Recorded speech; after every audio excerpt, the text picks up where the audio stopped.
Bueno, amigos, estamos aquí prácticamente para traer un contenido sobre el mundo musulmán y vamos a intentar dar una revisión de lo que sería la democracia y el mundo musulmán. Primero haremos una pequeña introducción de lo que es la representación musulmana en ciudades inglesas de Gran Bretaña y después haremos un vuelo de pájaro sobre lo que sería el mundo de la democracia en países árabes, musulmanes, y cómo los musulmanes se pueden llegar a integrar o se pueden adaptar a vivir dentro de las democracias occidentales. Y por último, intentaremos dar un repaso a lo que sería algo muy concreto de vida social, y es cómo existe respeto hacia la mujer en los distintos países europeos y cómo ese respeto a la mujer en asaltos sexuales se identifican por más personas inmigrantes o por más personas autóctonas. Intentaremos dar una visión equilibrada y a la luz de los datos que maneja la inteligencia artificial de Grok. Y por último, intentaremos presentar el hecho de la modestia en el vestir en la mujer, de cómo influye en lo que serían los hechos, o mejor dicho, los momentos en los que la actuación indebida y ilegal del género masculino pues actúa de forma torticera con respecto a la mujer. Vamos pues con estos tres elementos que seguro les van a resultar de interés. Evidentemente, lo único que pretende este podcast es dar luz sobre el mundo musulmán, el mundo islamista, y ver cómo esa integración dentro de Europa se ha realizado y se está realizando. Y sobre todo, lo más importante, en la medida que los valores occidentales, que son referente para todos los que hemos visto construir Europa y construimos Europa en valores cristianos, es posible que esos valores sean la pieza fundamental para el futuro de nuestros hijos y nuestros nietos. Hola, oyentes. Hoy hablamos de cómo los musulmanes en Gran Bretaña se integran en la democracia. Con 3.9 millones, el 6.5% de la población, vemos casos inspiradores como Sadiq Khan, alcalde de Londres desde 2016, que encarna valores británicos como la libertad y el respeto a la ley. El 80% de los musulmanes vota en elecciones, y figuras como Lubna Arshad, alcaldesa de Oxford en 2023, muestran integración. Pero hay retos. En comunidades conservadoras, como en Birmingham, el uso del niqab o el apoyo a la sharia genera debates. En 2006, Tony Blair llamó al velo una marca de separación. Además, tras las protestas de 2023 por el conflicto de Gaza, con 2.000 casos de islamofobia y 4.803 de antisemitismo, algunos, como Sueya Braverman, señalan que minorías islamistas desafían la cohesión. En resumen, la mayoría de los musulmanes abraza la democracia británica, pero tensiones con normas tradicionales persisten. ¿Qué opináis? Cuéntenos. Espero que te guste este segmento. Tiene un tono claro y dinámico para el podcast. ¿Quieres que ajuste a El tema, hablando de la situación del islamismo en Gran Bretaña, a raíz de la charla-conferencia en Oxford, en la Universidad de Oxford, que te he colocado? Puedo abordar el contexto actual del islamismo en Gran Bretaña, apoyándome en información relevante y conectándola con la actividad académica en Oxford, como el Centro de Estudios Islámicos, que sí organiza eventos relacionados. En Gran Bretaña, el Islam es la segunda religión más grande, con unos 3-4 mil millones de musulmanes, el 6.5% de la población, según el censo de 2021. Este crecimiento, desde el 4.9% en 2011, ha avivado debates sobre integración y extremismo.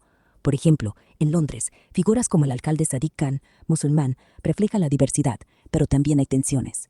Desde el ataque de Hamas en octubre de 2023, se reportaron más de 2.000 casos de islamofobia en 4 meses, según Tel Mama, y un aumento récord de incidentes antisemitas, según el Community Security Trust, con 4.803 casos en 2023 frente a 1.662 en 2023.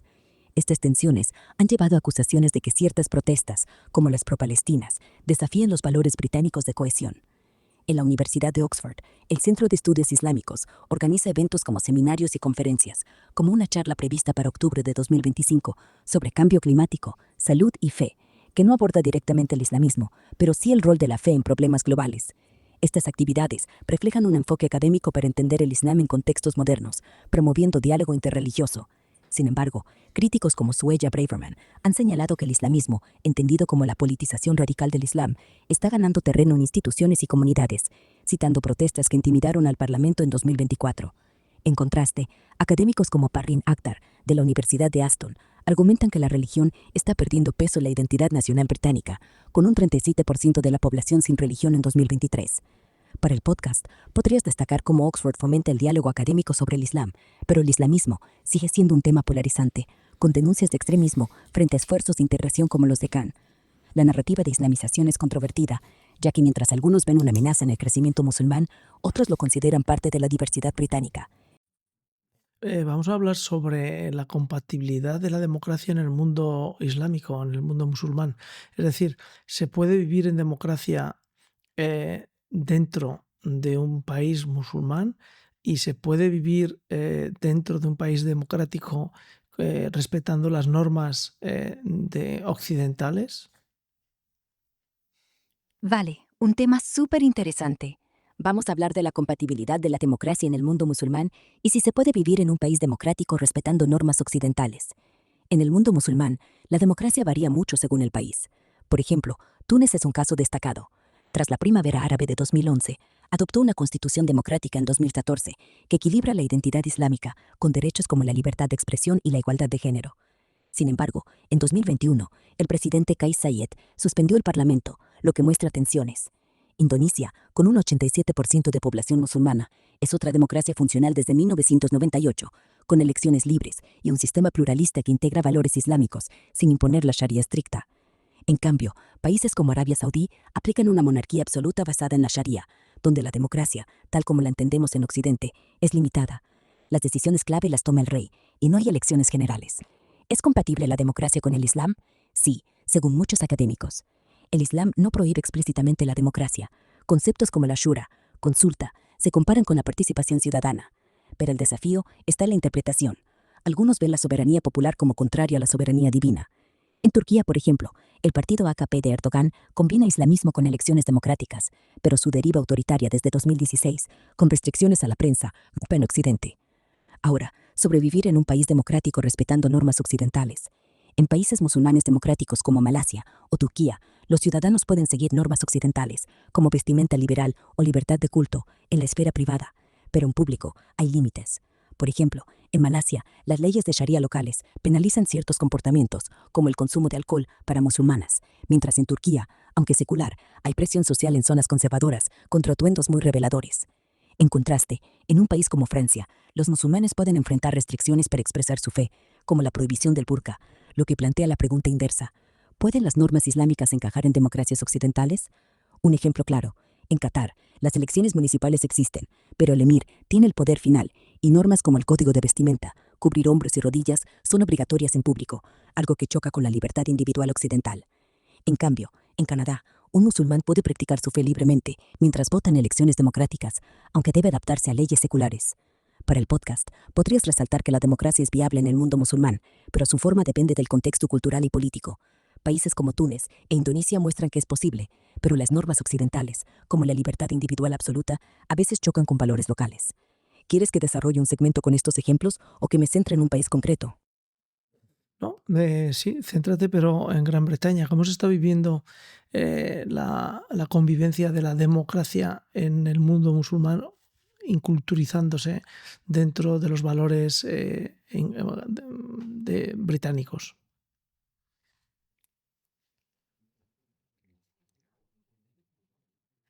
Entendido. Vamos a enfocarnos en cómo se vive la convivencia de la democracia en el mundo musulmán en Gran Bretaña, específicamente en el contexto de la integración con los valores británicos.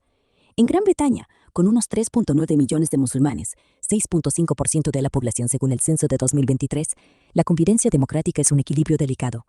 Los musulmanes participan cada vez más en la política. Hay unos 5.000 concejales musulmanes, según el Partido Laborista, y figuras como Sadiq Khan, alcalde de Londres desde 2016, reflejan mensaje de tolerancia, mostrando que un musulmán puede liderar una ciudad diversa, respetando valores británicos como la libertad de expresión y el Estado de Derecho. Sin embargo, hay tensiones. Los valores británicos no negociables, definidos por figuras como Ruth Kelly en 2006, incluyen respeto a la ley, igualdad de oportunidades y libertad de expresión. Algunos sectores musulmanes, especialmente los más conservadores, enfrentan desafíos para alinearse completamente. Por ejemplo, en comunidades donde se promueve el velo integral o la Sharia, como en ciertas zonas de Birmingham, hay críticas por parte de políticos como David Cameron, quien en 2011 señaló que el multiculturalismo fomenta vidas separadas que pueden debilitar la cohesión. Un caso concreto. En 2006, el debate sobre el niqab, impulsado por Tony Blair y Jack Straw, destacó que este puede ser una marca de separación que dificulta la comunicación en una sociedad democrática. Por otro lado, un estudio de Savanta Congress, 2022, mostró que el 5% de los musulmanes británicos sienten que su vida ha mejorado y el 67% percibe mayor participación en la sociedad, con modelos como Khan o el futbolista Mohamed Salah. Pero el 46% reporta más discriminación laboral, lo que sugiere que la integración no es uniforme. Además, eventos como los atentados de Londres en 2005, 56 muertos por musulmanes nacidos en Gran Bretaña, o las protestas pro-palestinas tras el ataque de Hamas en 2023, que generaron 2.000 casos de islamofobia y 4.803 de antisemitismo, según Tel Mama y Community Security Trust, intensifican los roces. Algunos, como Sueya Braverman, han acusado a minorías islamistas de intimidar instituciones, citando protestas que presionaron al Parlamento en 2024. Ejemplo práctico. En Oxford, la elección de Lubna Arshad como alcaldesa en 2023, una mujer musulmana joven y de color, simboliza integración exitosa, pero en la misma ciudad, el Centro de Estudios Islámicos enfrenta críticas por debates que algunos ven como permisivos con ideas radicales. Esto refleja el dilema.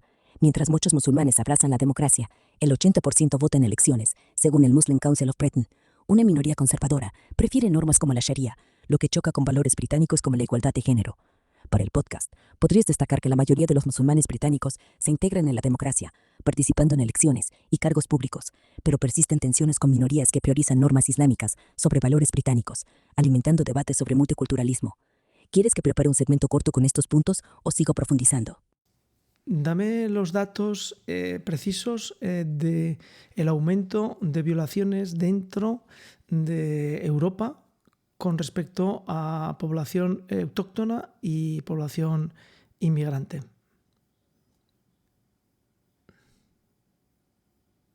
Entendido. Sobre el aumento de violaciones en Europa y la comparación entre población autóctona e inmigrante, los datos disponibles son limitados y varían según el país, pero puedo darte un panorama basado en información reciente.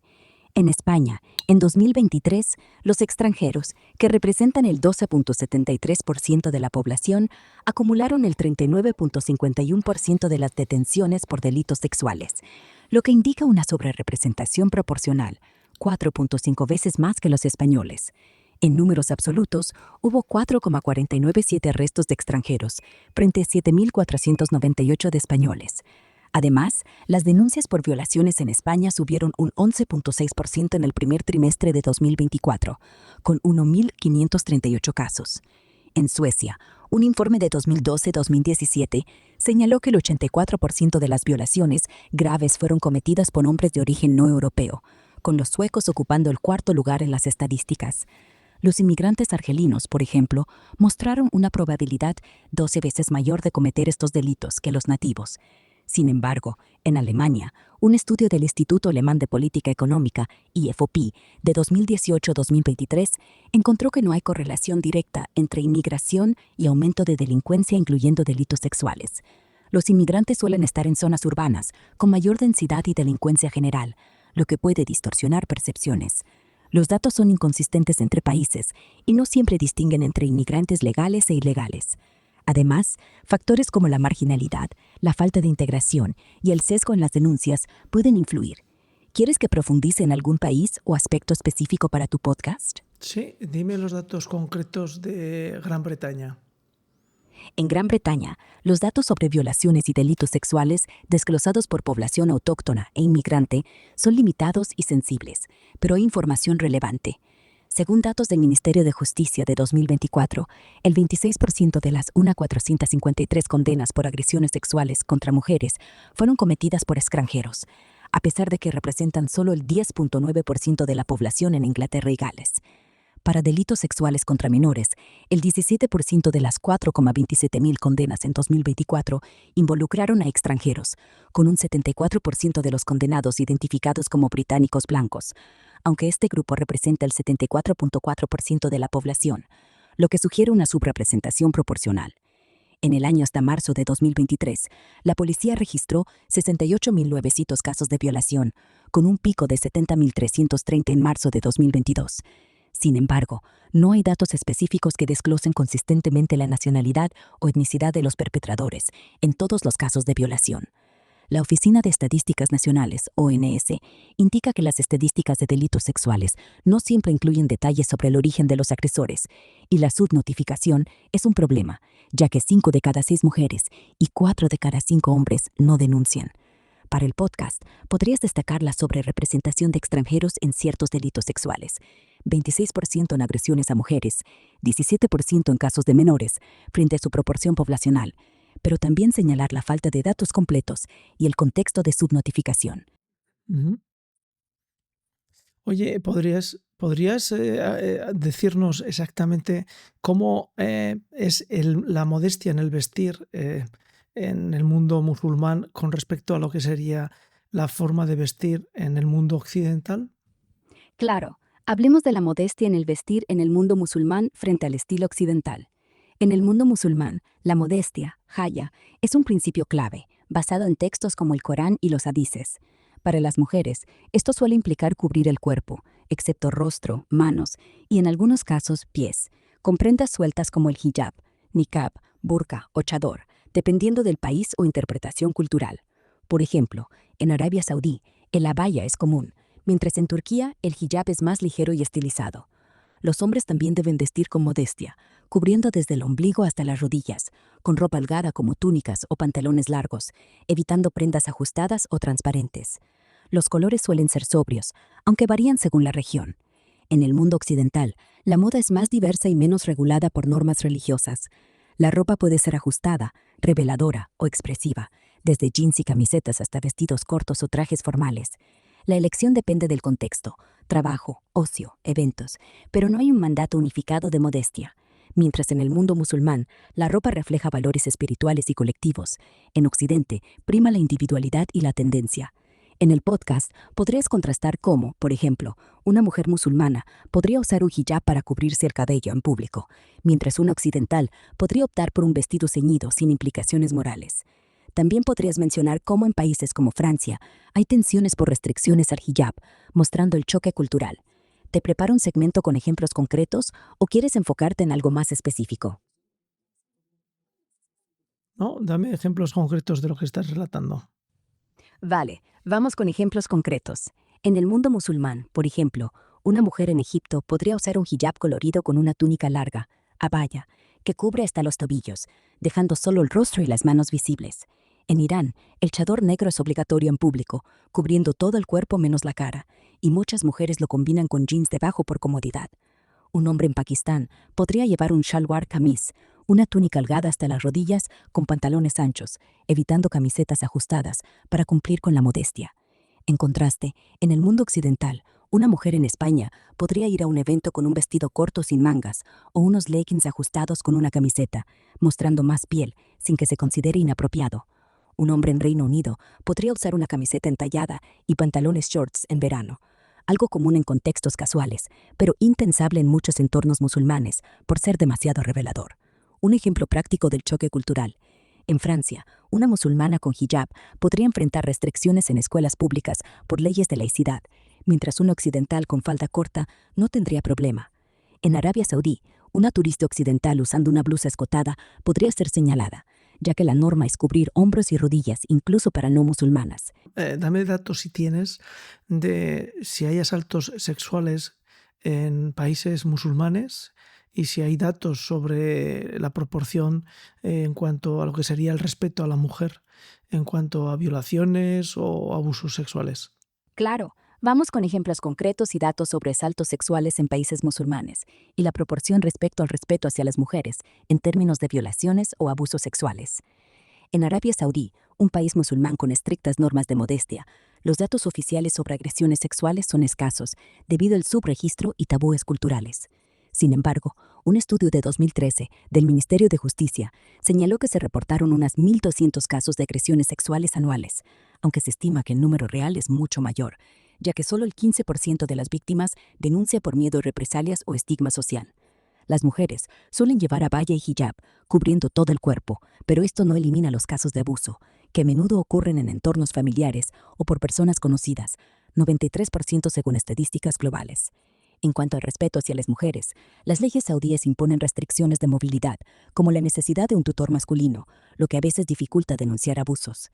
En Egipto, otro país musulmán, un informe de Arab Barometer 2019 indica que el 23% de las mujeres reportaron acoso sexual en espacios públicos, especialmente en áreas urbanas. Las violaciones son menos reportadas, pero se registraron 1.000 casos en 2023, según el Ministerio del Interior, con un aumento del 14% respecto a 2020. La vestimenta modesta, como el hijab, es común. 80% de las mujeres lo usan, pero no previene el acoso. Culturalmente, el respeto hacia las mujeres está arraigado en normas patriarcales, donde el honor familiar puede llevar a culpar a la víctima, reduciendo las denuncias. En contraste, en un país occidental como Estados Unidos, el 25% de las mujeres reportan haber sufrido violencia sexual en su vida, según el NSBRC, con un 68% de casos no denunciados. Aquí, la vestimenta es variada, desde ropa reveladora hasta modesta, sin un código unificado. El respeto hacia las mujeres se enfoca más en la autonomía individual, pero la impunidad sigue siendo un problema, similar a los países musulmanes. Un ejemplo claro, en Pakistán, una mujer con burka puede ser acosada en un mercado de Karachi, y la denuncia podría no proceder por falta de testigos varones, según la ley Hudud. En cambio, en España, una mujer con ropa ajustada puede denunciar un abuso en un bar y recibir apoyo legal inmediato, aunque el estigma social persiste en ambos contextos. Los datos sugieren que la vestimenta modesta en países musulmanes no reduce significativamente los abusos, y el respeto hacia las mujeres está más ligado a estructuras culturales que a la ropa. Te puedes despedir a nuestra audiencia y volveremos en otra ocasión contigo. Vale, chicos, esto es todo por hoy. Muchas gracias por escucharnos y nos vemos pronto con más temas interesantes. Hasta la próxima. Bueno, amigos, esta ha sido pues unas pinceladas de lo que es el mundo musulmán. Dentro de Europa, evidentemente, hemos intentado hacer una prospección por medio de inteligencia artificial de lo que es el mundo musulmán y sus resultados desde el punto de vista de integración en los valores occidentales como la democracia. No pretende ser exhaustivo, pero sí lo que pretendíamos y pretendemos es que sea equilibrado. Y eso es lo que la inteligencia artificial creemos que ha logrado.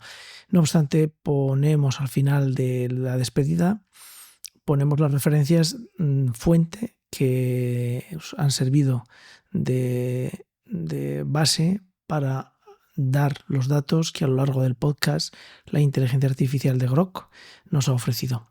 Así que vayamos indagando y avanzando en este problema social que desde luego tiene visos de ser para tiempo, pero sobre todo debemos intentar lograr que la sociedad se construya en paz, armonía y en integración y manteniendo los valores occidentales, que es la base de Europa, y además los valores cristianos que han fundamentado Occidente desde siempre.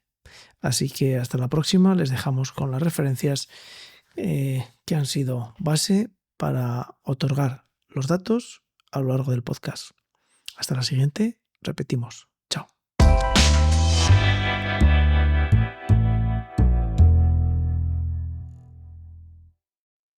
Claro, aquí tienes el listado de las referencias que he usado para los datos mencionados en nuestras charlas, organizadas de forma clara y concisa, como si lo estuviera diciendo en el podcast.